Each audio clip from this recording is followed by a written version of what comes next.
Welcome to the broadcast. I'm really excited that you're watching the replay. Or if you do hop on live, I'm excited to see you. I just wanted to come on and quickly share. Well, it won't be super quick. It'll probably be about 40 minutes to an hour, depending on how many people jump on live.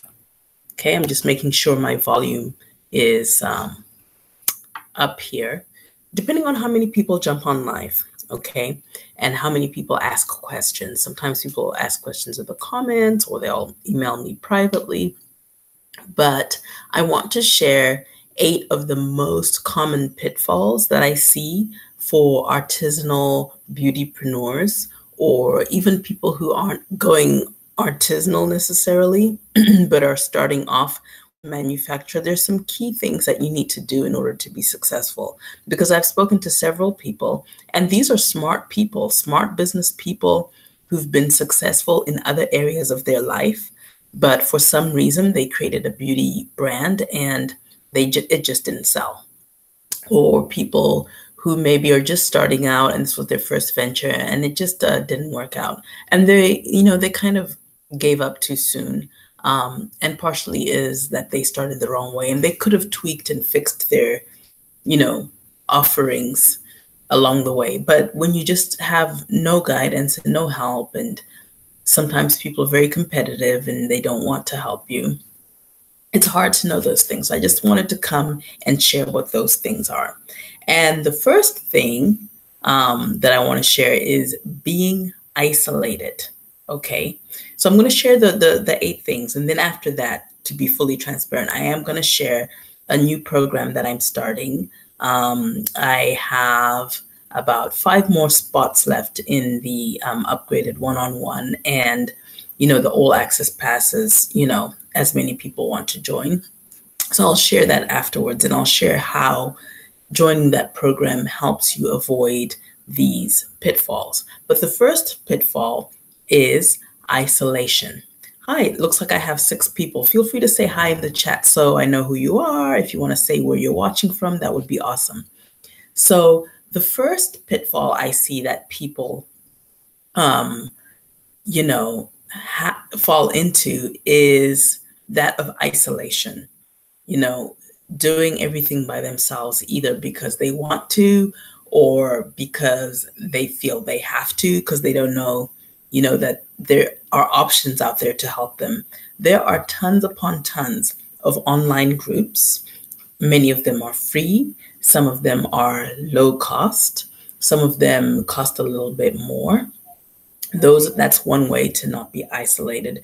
People who craft, hand make items, not just beauty products necessarily. Soapers, there's tons of soapers groups, but even just by joining these groups, you start to get a feel for, different resources, what works, website resources, dealing with customers, how to sell on Etsy, how to package things. And it's good to be around people who are doing the same thing that you're doing. And some of them will be further along and others will be, where you were 4 months ago, and you can help them. And it really feels good to be able to help other people and to also receive that help. And it also expands your mind into knowing what is possible. So being around other positive people, it's not enough to just be around people. You've got to be around positive people, okay, who are uplifting. And sometimes it's also not just enough to be around positive people, even though that's really helpful, especially in your personal life. You have to be around positive people who know what they're doing or know what they're saying, know what they're talking about, because sometimes people have really great intentions, but they don't necessarily know what it is you need to succeed because they haven't done what you're doing before, right? So people who can give you the right guidance, in the online marketing space. You have to get out of the beauty bubble as well. So don't isolate yourself in the beauty bubble, and also just don't isolate yourself, period. Because there are a lot of people who are selling completely different things. Maybe it's digital online learning, like what I'm doing, right? There's people, selling, finance things or whatever, the people selling how to create a course online, all those people have something to share with you that will up-level your game in terms of being able to make online sales, and maybe even in terms of being able to make in-person sales. And sometimes networking beyond the beauty circles also introduces you and your product line to a completely different audience that you didn't expect, that completely needs your product. So just don't isolate, don't just be in your head, making it harder than it needs to be. One of the free online groups that I love is called Black Girls Craft. Obviously it's geared towards Black women, but I believe that all women are allowed to join. I think men is the cutoff point. So they have all people, but it really is a nice community of women of color who are always posting their things. I see tons of sales happening in that group. People making dolls, baking cakes. I've seen a few beauty products, so groups like that. I think it's called Artisan Indie is another one, is a free group. And then they have a paid site called Flourish, which is a membership site. It's only $14.99 a month. And they give you advice on how to set up your Etsy store, how to set up your Shopify store. And it's general to handmakers,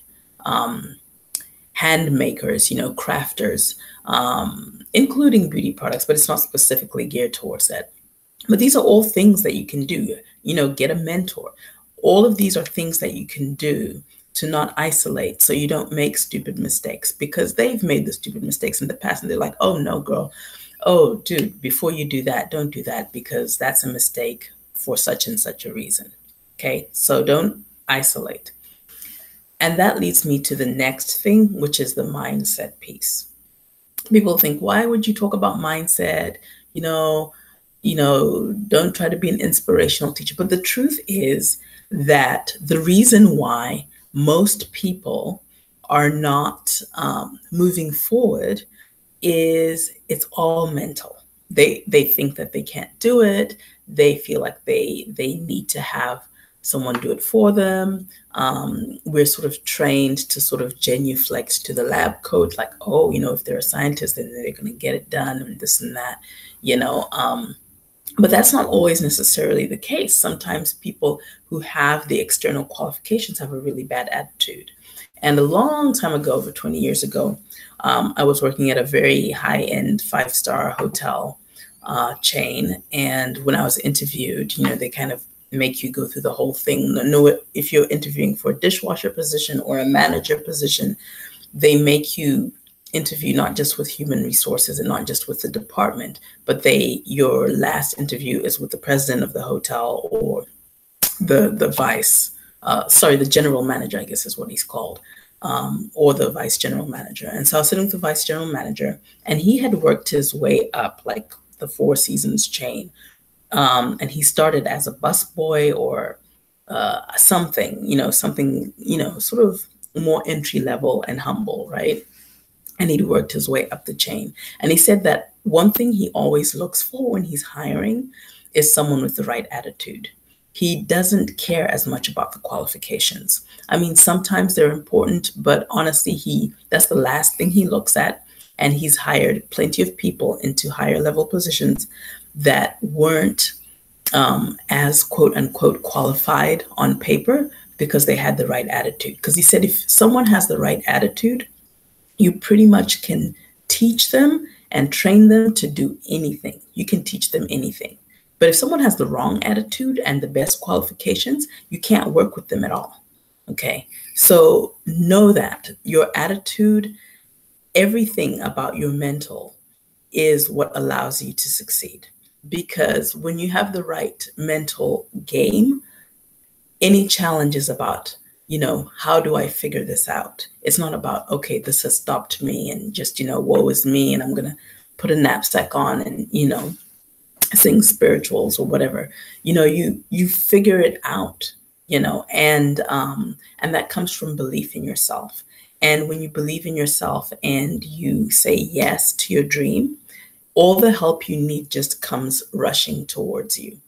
That's kind of how it works. And you can't see that help when you have the wrong mindset. Okay, so that's something that you really need to watch. Sort of be watching inspirational things, watch your intake of negative media.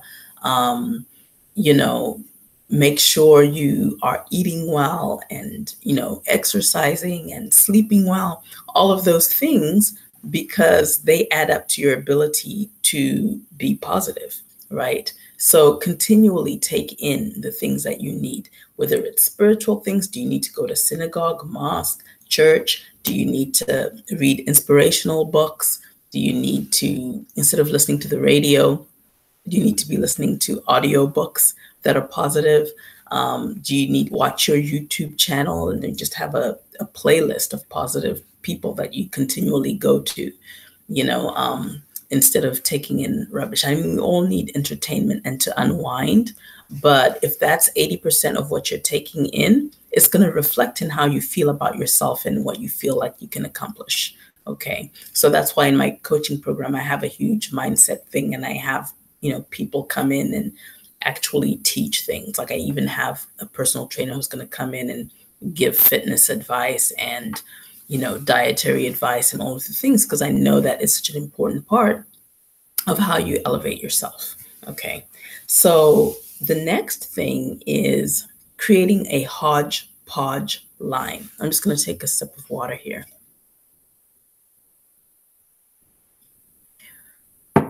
I see this time and time again where people have sort of cobbled together like 12 random products that don't match. The ingredients are all completely different from each other. It's kind of an interesting thing. And then they wonder why they're not selling. And they keep adding more things, thinking, oh, the more I add, the more people I'm going to reach.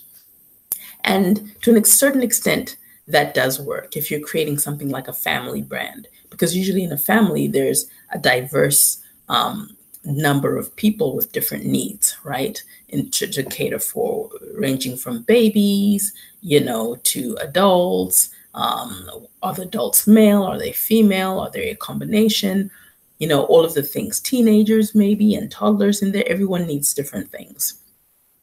So you could probably do that. But even then, you have to have some kind of matching. So what I suggest to people is that the first thing you need to do is niche down, because niching down, which I'll get to next, is a way to sort of narrow your selection of offerings, right? And so once you've niched down and you've identified, who am I making this for?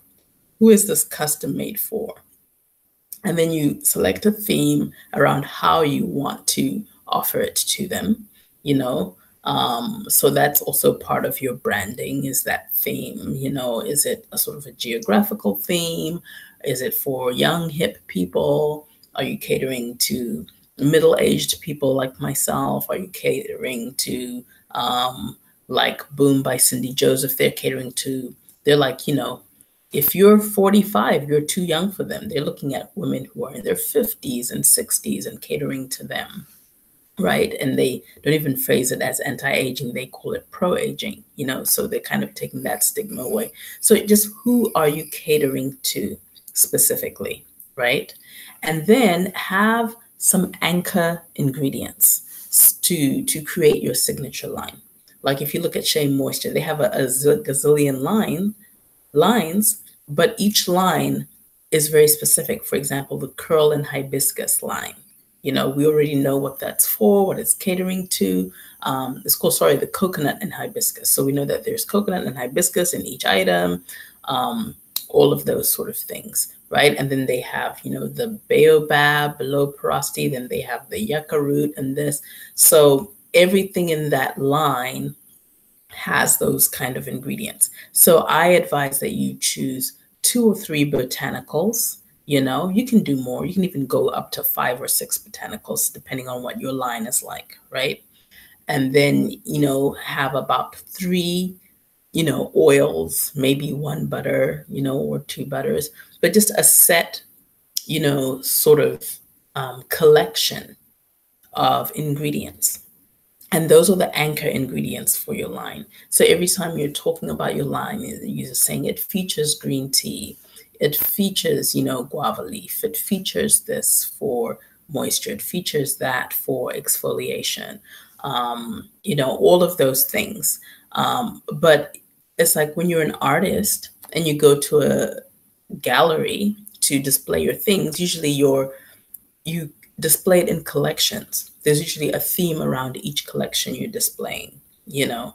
Um, it's the same thing. You want to curate a collection of products because then it seems more elegant and more elevated, and it matches and it just makes sense to the buyer, and it streamlines your messaging and so forth. When you just do hodgepodge things, you just end up looking like a hodgepodge and random person, and it doesn't inspire confidence in the buyer. Okay, so curating your things so that you have a collection of products, just like when you go to a store, each season they have a collection of products, and there's things in there that will match other things, and they'll display those things in the windows so that you already coming in, they're priming you to buy a collection of things and not to just buy hookup, random pieces. Okay. So you're going in there for an outfit. They're trying to train you to go in there for an outfit. And this increases your sales, by the way, because if you train people to come in to buy an outfit as opposed to just a garment, they're going to buy more. So they're buying a set of products, right? That's based around a certain technique. So that's something you really want to think of. And one of the things that helps you do that, obviously, is niching down. Sometimes people think that if they niche down, so this is number 4, if you niche down, you're going to lose sales. That's the big fear. This is the main reason, which goes back to a mindset thing also. If I niche down, I will lose sales. If I don't make something for everyone, no one's going to buy my stuff. And that is just not true, because when people see that a product is not for them, even though it's being sold to them, there's a part of them that says, well, that's not for me, or I can't relate to that. But when you make something that's specifically for them, that specifically speaks to them in the specific moment of need, they are like, yes, this is for me. This would work for me, right? And if you're creating something and you're trying to market it to everyone, it dilutes your messaging, because you go on a live stream and then you try to talk to 5 different people, as opposed to talking to that one person in your mind who you have, who you've created this for, right? And that person becomes a loyal customer because the product works for them. If you've made a quality product, which of course I encourage people to do, right? And they become a raving fan. And raving fans will end up attracting other people who are not necessarily in that group. They'll attract other people who are in that group, but they'll attract other people who aren't in that group. But that happens organically. You don't have to go looking for, because the thing is that, yes, this is water, right? This works for everyone on their skin and on their hair. But, if this were a conditioner or a lotion or, I don't know, a foot scrub, it might not necessarily work on every single person. It'll work for the person that you created it for. But it'll also work for a few other people other than the people you created it for. But we're not going to even look at those other people. They can find us organically. We're only looking at the people that we created it for. And honestly, those are the people who are going to be repeat customers, which repeat customers, people are always looking for new customers, but they don't take care of the customers that they already have. And the truth is that the customers you already have really will continually buy from you. Every time you release a new item or a new line, they're the first in line to buy from you because they bought the other stuff before. Okay, so really taking care of that people helps to build a solid base for your repeat sales, which increases your income. So niching down is really important. When you niche down, it becomes very easy to select your anchor ingredients that I talked about earlier in not creating a hodgepodge line. So you can select a narrower amount, a narrower range of ingredients which means you can then afford to buy more. Because if you only have $1,000 to buy ingredients, if you have, 20 different ingredients that you need to buy, then, that kind of spreads that budget thin. But if you only have 8 ingredients you need to buy, you can now buy those ingredients in a larger quantity. And the more you buy, 5 pounds of an herb costs way less than 4 to 8 ounces of an herb, right? So now your margin per product just goes way up, right? Because you're able to buy things in sensible quantities. So it saves you money, right? It saves you energy because you're only speaking to a specific type of person. So it really kind of narrows down your marketing message. It makes it very easy and clear in your mind what it is you have to do. And the easier it is, the clearer it is, the more likely you are to show up, which goes back to the mindset thing, So when you do a hodgepodge line and you try to sell to everyone, it's coming from a mindset of fear, like fear that there won't be enough. Niching down comes from confidence that there is more than enough, even in a narrow field.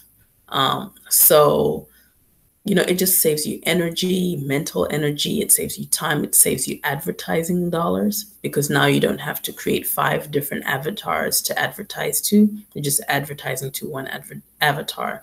And all of this efficiency that comes from niching down builds more trust with your base. It builds more credibility and ultimately builds more sales. So by niching down, you get to level up. That's how it works. So people tend not to believe it, but it's the truth. So if you can get your mind around that and you do it consistently, you will see amazing results in your life. So my next pitfall that I want to warn you against is pricing mistakes. I'm just going to take a sip of water. I don't ordinarily talk this much. And guys, you're welcome to put your questions in the chat or your comments if you like. Pricing mistakes. People feel like people underprice themselves way too much. I think that people don't realize that when you're just starting out, unless you have a quadrillion dollars, unless you're like Beyonce, right? And even she would not do this for sure. People underprice themselves. They're trying to compete with Cantu. They're trying to compete with, I don't know, Let's Jam or, any of these sort of dollar store brands. You can't compete with them. They are really huge companies. They're making stuff in vats. It really costs them pennies on the dollar to produce this thing that they're selling to you for $4 or $5. Because you got to think about it. They're selling it to Target or to the dollar store, for $2 or $3. So they're already making a profit on $2 or $3. And then Target or the dollar store turns around and sells it to you for $5 or $6, right? That's how it works. So that's what their margins are like. There's no way that you could produce a product that cheap. You just can't do it. And I honestly don't advise it. It's just not wise. So don't try to compete with those people. You're going to have to create an elevated, elegant product and trust that there'll be people who come to buy it. There are ways to make something elegant and streamline it and make it lower cost. But generally speaking, for people who are in the artisanal crowd, who are in the startup crowd, it is very hard for you to make products that cost less than $12. 12 to 19 is probably a good range for you. And you can even go into the 20s and 30s, depending on how your product is made and how elegant it is and how you market it. But for me, I don't even mess with the lower ranges. I usually stick to, most of my things are probably going to start at $18, because I know the amount of effort that it takes to put in there. right, to create that quality of a product. Okay, and those are the only kind of products generally I buy because I'm picky about ingredients, and a lot of the things in the lower range don't have ingredients that meet my specifications. So that's the kind of market that you're going for, right? Because those people are going to be a bit fussier and they're willing to pay, for those things. They prioritize that over having a Mercedes, you know. Um, so just be careful and don't underprice yourself. So you want to price yourself at a minimum of 3 times what it costs you to make the product. And you can only do 3 times if you're selling direct to customer and there's no middleman. 3 times won't work if you're trying to get in a retail shelf.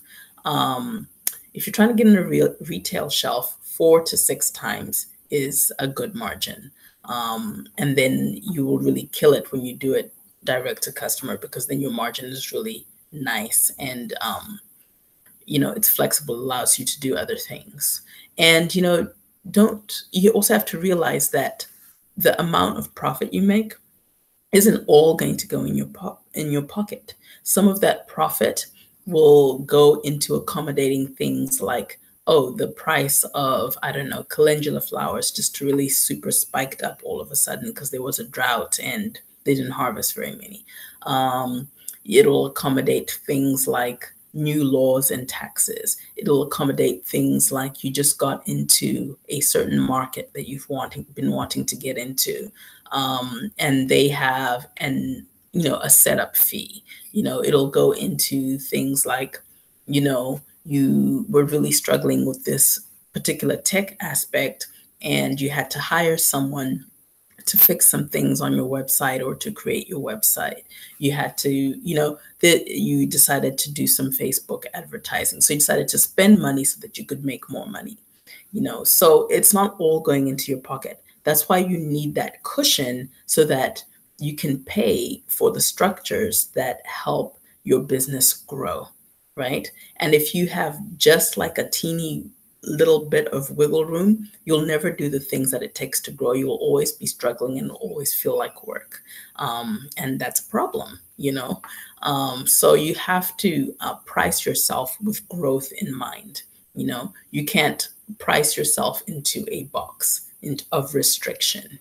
It's just not going to work out well for you. Okay. So, pricing mistakes is a big one, and which is why I spend quite a bit of time on pricing. One of the things I'm going to do in the group program is I am going to be launching 2 lines this year. And so I am actually going to show you my price sheet. I'm going to show you my vendor sheet. I'm going to show you how much I'm buying. I'm going to show you why I'm pricing things the way I'm pricing it, right? Just so that you can see that I'm practicing what I preach and I'm not underpricing myself either. So these are all things that you need to learn, right? Because get pricing software. There's pricing software. There's one that I really like. It's a spreadsheet made by, I want to say Sparkle and Glow, and it's a pricing spreadsheet that's made specifically for handmade makers who sell things in batches. So it helps you, and it also does inventory. So it helps you keep track of how much stuff you have and what it's actually costing you to make it. One of my subscribers told me about Price-O-Matic. I still haven't looked at it, so I don't know whether to recommend it or not recommend it, but she seems to like it a lot. So Price-O-Matic is another one. And, I'm kind of mathy, so I usually just do mine by myself on an Excel spreadsheet and calculate it that way. But I think I'm going to actually start working with some of these softwares so that I know how they work in terms of being able to recommend them more confidently, I'd say. But I think the Sparkle and Glow one I do actually like. That one I think is legit. And the woman who does that one, she was an accountant. She was an accountant who was also a crafter. So she's been able to combine her love of crafting and accounting. And it's like a perfect marriage for her to create these products. So she knows exactly what we're going through, and she knows what people struggle with. So the next thing is understanding your craft. You really have to become like a master chef here. You know, when chefs go to culinary school, they don't just get a recipe book that they follow and then they just do those recipes and that's it.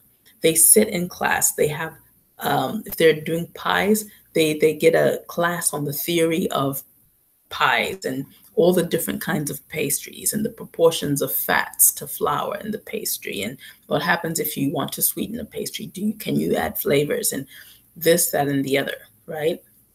If they're doing cakes, they figure out, you know, what makes a cake rise, what makes a cake fall, what makes it crack open, what binds it together. How do you work with a gluten-free flour? Because that changes the texture of everything. How do you work with different sweeteners? How do you accommodate dietary preferences?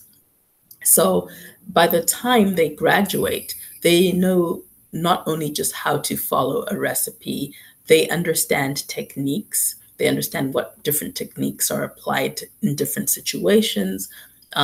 They're able to create their own recipes because they understand all the different components of this. And this is the way you need to approach making products. You can't just blindly follow formulas on the internet. I'm not saying don't use free formulas, but I am saying that as you use the formulas, also study the theory behind it. It's like, know what is making it feel sticky or what is making it have slip, what is thickening it, you know, what does changing the pH do to a product being able to thicken up? What is it? I mean, all of these things are things you want to understand, even if you're using someone else's recipe, because it really empowers you, even if you're going to a chemist, knowing that beforehand. When you go to a chemist, you can go in with your anchor ingredients and you can go in with suggestions about the cosmetic ingredients you want. It completely shortens the process. You pay less because they're charging you by the hour, and you still have something that you have ownership over. You own it. You know, you created it, you know, and they fine tune it and tweak it. But you have to have some input into what's going on. You can't just give your power away completely to someone else. So not becoming a master craftsman, even if it's just knowing the theory of it. If you watch something like the Food Network or any of these cooking shows, and maybe the host is not themselves a chef, they still know an incredible amount about food. Okay, so you have to become at least there, if not a chef, at least know an incredible amount about these products, because it helps you to help your customer better. It helps you to sell it better, even because people are going to ask you, what is da da da da da da? And if you don't know what da da da da da da is, and the chemist just put it in there, it just doesn't inspire confidence. Okay, so really kind of understand your ingredients, know what is what, know why it's in there, know what it's doing. It's really important. Okay. And if you want an example of how to do that, I have a video on YouTube where I break down the Camille Rose almond jai butter. And just by looking at the ingredient label, I can tell what's in there and how they did it. You know, what I don't know is the proportions, and that would be something that I would need to play with, right? Or send to a lab and have them tell me the proportions. But that's a completely different process than just, you know, saying, I want you to make me something like this, and not really knowing what they did to recreate that. So understanding your craft and becoming a master craftswoman, master craftsman is really, really important. The next thing is failing to build your tribe. Now, this comes from, you know, multiple things. The first is niching down.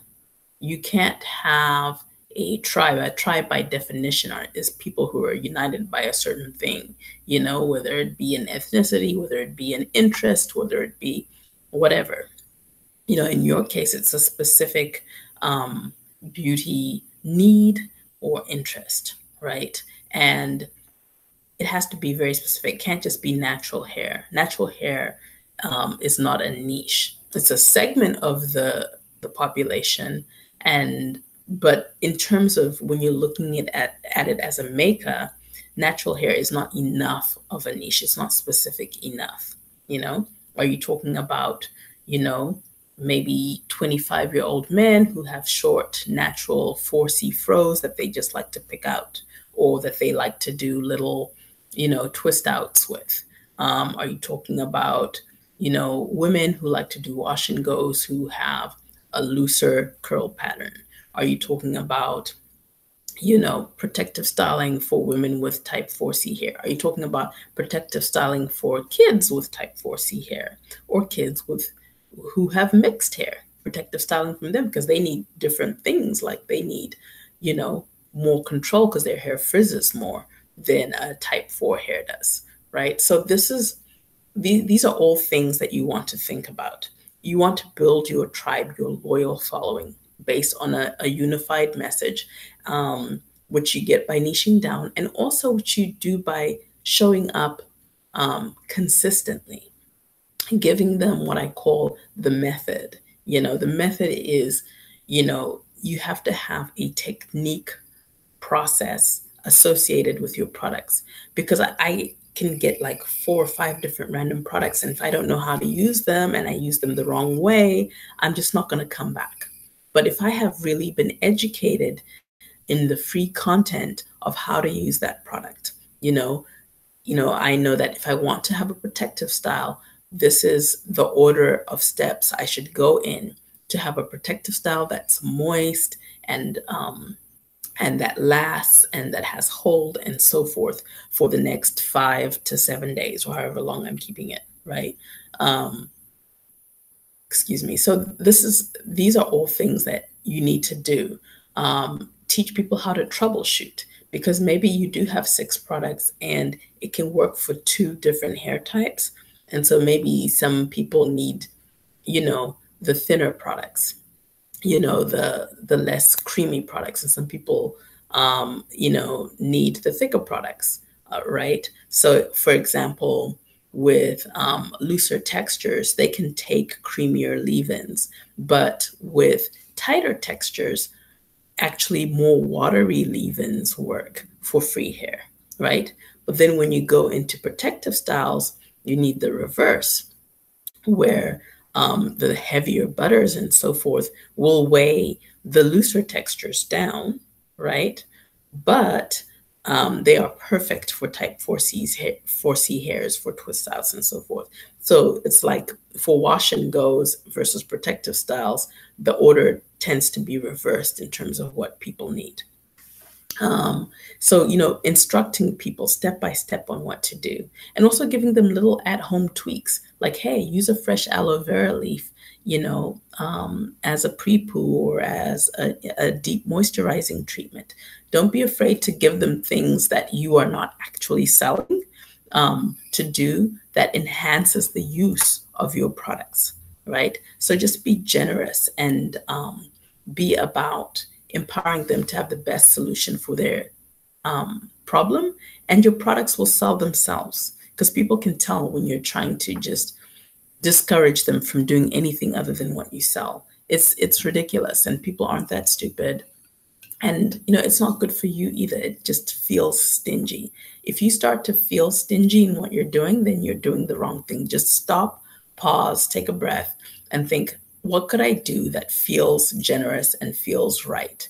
That is fair to me. Generous doesn't just mean you're giving yourself away, but that feels fair to you, but also feels generous, like, you can give to the other person and be happy for them that they received without expecting anything in return. Because then that's not generous, that's just manipulative, right? So be thinking about those things. Okay, so the last pitfall is, I'm looking at my little notes here. This one is one of my favorites. And it's one of the biggest ones, excuse me, that I see. And that is failing to build a sales funnel. What is a sales funnel? So we all know what a funnel looks like, right? When we're pouring something into a narrow opening and we use a funnel so it doesn't spill all over the place. in marketing, your funnel is going to be the opening of the funnel is probably like your free content, your YouTube channel, your Instagram page, your blog, your Facebook page, your Pinterest, you know, maybe business cards or postcards, samples that you give out, that sort of thing. So this is like at the free level where you're just capturing everyone, right? But the way you attract the right people who are in your tribe into that funnel is by having content that's attractive to them, that's specific to them, right? We talked about this in building your tribe. So, you know, you have the free stuff there. And then, you know, a little bit further down, maybe you're encouraging them to do something that is a little bit stickier, that encourages the two of you to stay together for a little bit longer. So you're inviting them to maybe like your Facebook page, because once they've liked your Facebook page, then you can advertise to them, right? And that's simple, you know, just like my page. Or you encourage them to engage with your posts, because the more engagement there is on your posts in many of these platforms, it boosts the algorithm. So the algorithm works in the favor of that post and boosts the post, organically without you paying for it. So more people see it, and then the more people see it and the more people interact with it, it just, you know, gets bigger and bigger. And that works well for you. And, you know, there are ways to target people who've engaged with your posts, right? So, you know, things like that. The best way, obviously, is to try to get them to give you their email, because then you can be in touch with them regularly, so that they don't forget about you. Because, you know, organic reach is tricky. You know, there are many people who like your Facebook page who never even see your posts. It's not that they're ignoring them, they just never see them in their feed, right? Because of the algorithm. So having an email is a way to make sure that they are reminded of you and are told about your posts that you've put up on your various social media platforms. So they're continually kind of in your sphere. And another way to do it is, you know, when you have your capture their email, is to give them some sort of a course, some sort of education around what I call the method, right, of taking care of themselves that your product line serves. So you know, I don't know, give them some kind of wash and go tutorial. You give them a children's hair care tutorial. Maybe you are selling things specifically to people who have transracially adopted. So you're targeting, you know, white, Asian, Hispanic moms who have adopted a Black child and are like, I don't know what to do, you know? So maybe you create a course specifically for them, right? That's free. And you share it with different agencies and so forth. So people get, you know, privy to that, right? Or maybe you join groups that are like that, that cater to that crowd, and you share your free course with them. But, you know, there are different ways. You can do a quiz, you know, so how to take care of this, or what is your hair type, or what is your skin type? What is the best method to take care of your skin? Especially if you have multiple options, right? Like maybe you're more established and you have maybe 3 things that work for 3 different types. So you create a quiz that kind of answers all their beauty woes, right? And then at the end, they get a result. And based on that result, you can market them a package that caters to the result that they got in that quiz. So there are different ways to have a marketing funnel. So there's one that's consistent, which is organic, which is consistently showing up and just giving info, sharing things, maybe doing fun things, posting about your brand, posting about your process and how you do it. Just you're continually front of mind for these people. And that's free, and eventually they'll buy from you because they're so used to seeing you. They've seen you 6 or 7 times. It usually takes about 7 times organically, right, for someone to like you and trust you. This is why you have to be consistent. You can't just post and bail. You know, you have to post consistently so that, you know, these people get to know you And then by the time they've seen you seventh or eighth time, they, I'm going to go buy something from Mary. You know, she seems really cool, and I really want to support her. Sometimes people will just buy just to support you. You know, that has happened. You know, and then maybe they fall in love with the product, or maybe they don't, or maybe they don't use it, or whatever. But that happens too when you're being consistent, or they will just consistently recommend you to other people, even if they don't buy, because you're consistently in their frame. You know, but I think that one thing that people don't do that a sales funnel is good at is encouraging people to buy packages as opposed to just buying one-off products, right? And when you have a sales funnel that's set up the right way, that brings them from just organic content through to the course, through to capturing their email, you're able to sell things to them in sets, right? And then once you've sold things to them in sets, you're able to get them to subscribe. So maybe every 3 months, they get another fresh set of products automatically delivered, right, to them. So doing things like that is all part of your sales funnel, and it also increases your sales. And also, part of a sales funnel is having downsells. So an upsell is, hey, you got this conditioner, why don't you just get the whole set? A downsell is, hey, here's the set. And the people are like, ooh, that's too much, or I don't really feel quite ready to plunk down $69 or $99. I just want to try one little thing. And then based on what they've opted in for, what you can tell that they're attracted to, you can then instead sell them one product. So, okay, they don't want the set, just get the conditioner. The conditioner will change your life. Oh, you don't want the whole thing, just get the facial oil, or the hydrating serum. Just the hydrating serum alone will be such a game changer for you. And it's only $14 or it's only $29. That, you will see results and you'll eventually become interested in the other things. So knowing how to do those things is really important. And there are ways to do it, super tech and in a big way. And there are ways to do it really simply, but the key is to always be doing it in some form or fashion. And that helps to increase your sales and, just get a solid base under you. And when people are buying in sets, you can offer a better price, which if you've priced correctly, right? Remember that talk, you can afford to do. You can afford to give 25, 30% off, when your prices are like ×4, right?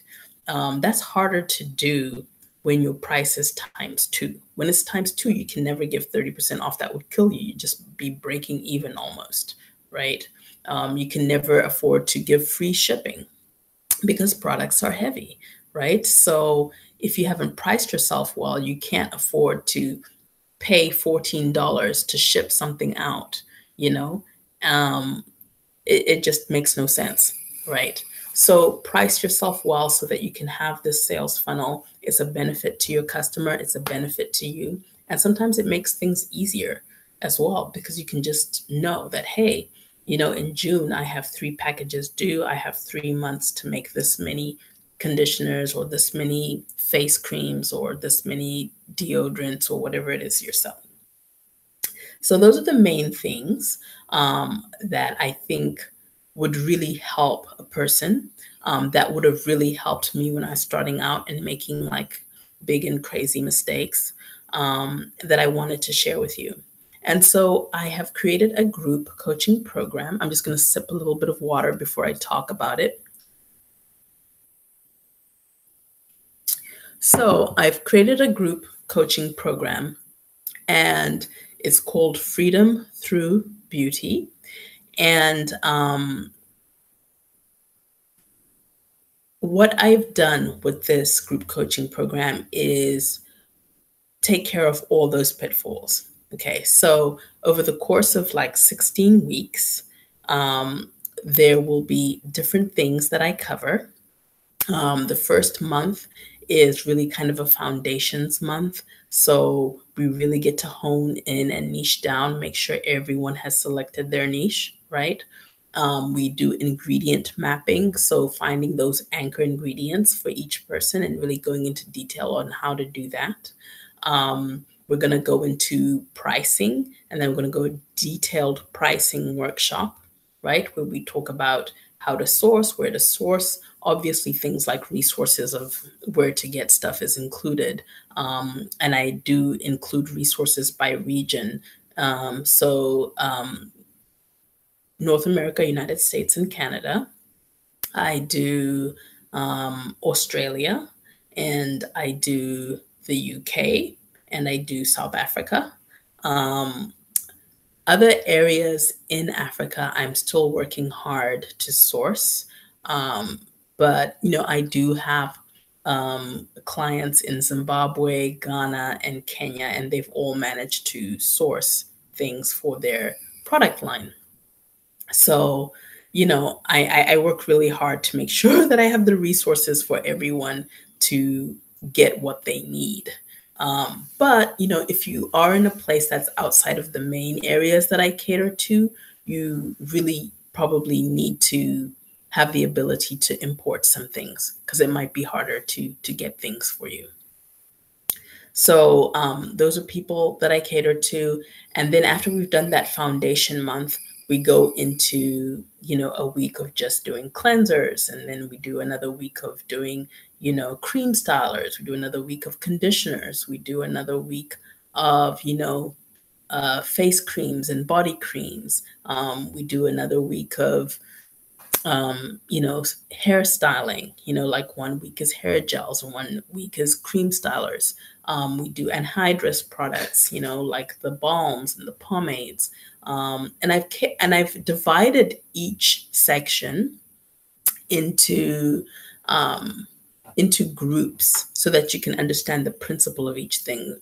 Remember when we said we don't want to be parrots, we just kind of replicating recipes that other people have made. We want to be able to create our own recipes.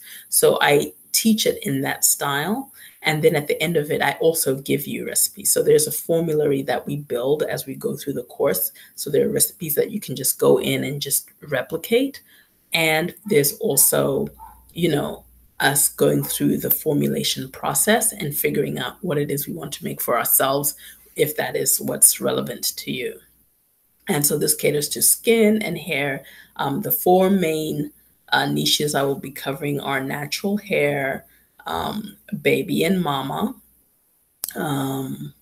men's grooming, and skincare, facial skincare, as well as, bath and body skincare. So those are the main places that I'll be covering. So no matter what you're making, chances are you will be able to learn to make it doing this. And I also have lots and lots of mindset modules that kind of help you keep, stay in the game. I have an extensive marketing workshops available. Many of them I'm actually going to have guest lecturers who are experts in that particular field. Like I'm going to have a Pinterest person come in and just workshop the heck out of Pinterest for us. I'm going to have someone come in and do Facebook completely for us, YouTube completely for us, different things like that. Like I mentioned earlier, I have a fitness person who's going to come in and do some stuff for us. I'm going to have some, guided meditation people come and create some things for us. So different people coaching in different areas, because I am not crazy enough to think that I am good at everything. I niche down to what I know that I'm good at.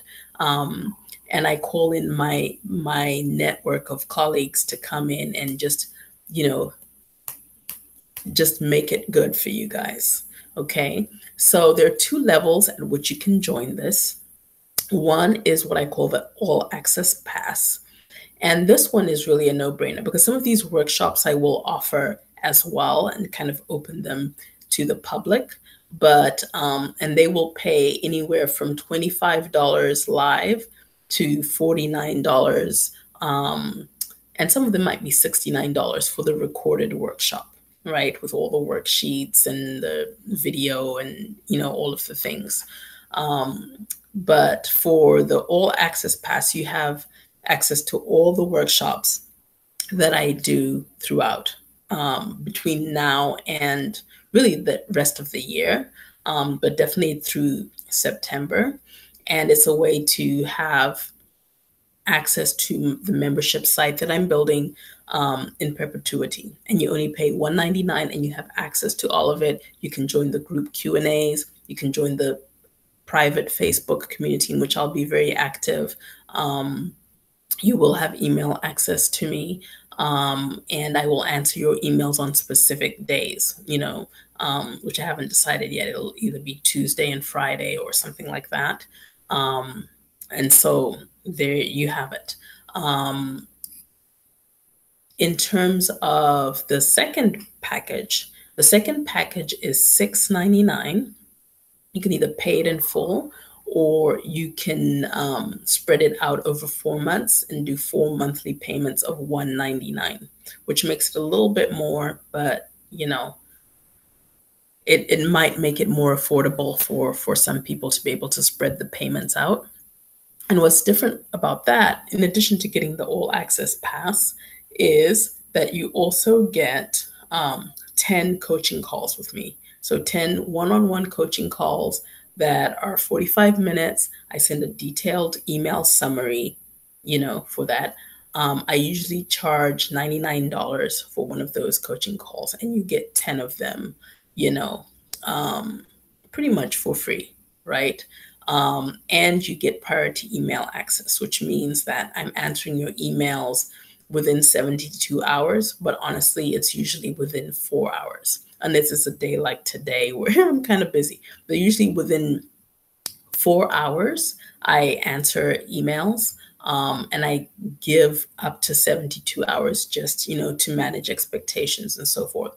But my one-on-one clients and my group coaching clients who've taken the mini coaching package, which I'm offering here, they always get priority email access. I always answer their emails first, and I have special folders that are just for them, that we can keep track of our progress and so forth. And, it'll be a way I can help you implement things. I can help you with your formulas really closely.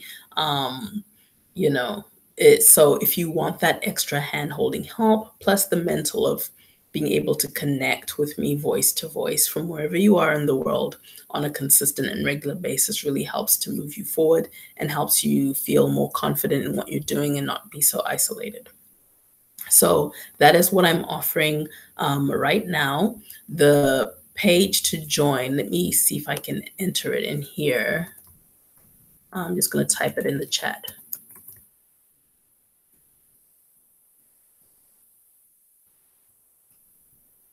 So I was actually going to go and visit the sales page, but I don't think I can do that. So I put it in there. It's prosperinbeauty.com/get free, all lowercase. Okay, so that's the sales page to join. I can only take 15 people at the higher package, the 10 calls package. And there are already 9 people who have enrolled. I offered it privately to my community and to people who have, bought workshops and ebooks and so forth in the past. And 9 people raised their hands and were like, yes, I want this. And they were able to do it at a special price. Okay. So by joining this, this enables you to join future things at a special price. By getting the all access pass, the $199 all access pass. If you want to do a call with me, you get a better rate than the $99 one. It's just something special I want to do for people who've shown commitment, just to compensate me for my time. So I can give it to you at a reduced rate. Okay. That's way different than the $99 that, people in the public get. So I hope to see you in the group. When you go to the sales page, you'll see a video with me explaining a little bit about what you get. And there'll be a detailed listing of all the classes below that. and there'll be links to join either the all access pass, which you pay in full $199, and that's, you know, unlimited, however many people want to join that. And then there's the limited 15 people only one-on-one group coaching, where you get the 10 one-on-one calls with me in addition to the group Q&As that the all access pass has. And that is only 15 people, 9 spots already taken. It actually might be 10 spots because someone from Australia just joined this morning. So I'd have to double check that. But I set the settings in the Moonclerk payment thing so that once I reach those 5 people, the link won't work anymore. So you'll know if you've missed the opportunity. But in any case, I hope to see you in the group. And if for some reason you can't make it this round, no worries. There will be other rounds. They will cost more than this. It'll never be this low. But I will still see you on YouTube, I hope. I will still see you on Facebook. And I hope you continue to interact with me and continue to share with me what you're doing. I'm actively seeking people who have product lines to promote, who have nice product lines, which is why kind of another selfish reason for me to have this group, because I know that if you've done it a certain way, I can be proud of sharing, hey, you know, this person has this amazing product line. You know, let's go support her or him and let's do that thing. But, you know, it's hard to find people who haven't put kind of crazy things in their product line. So, you know, I'm kind of feeling stuck a little bit, but I'm going to keep looking. I know you're out there. And yeah, I hope to see you on the internet somewhere. Take care. Bye-bye.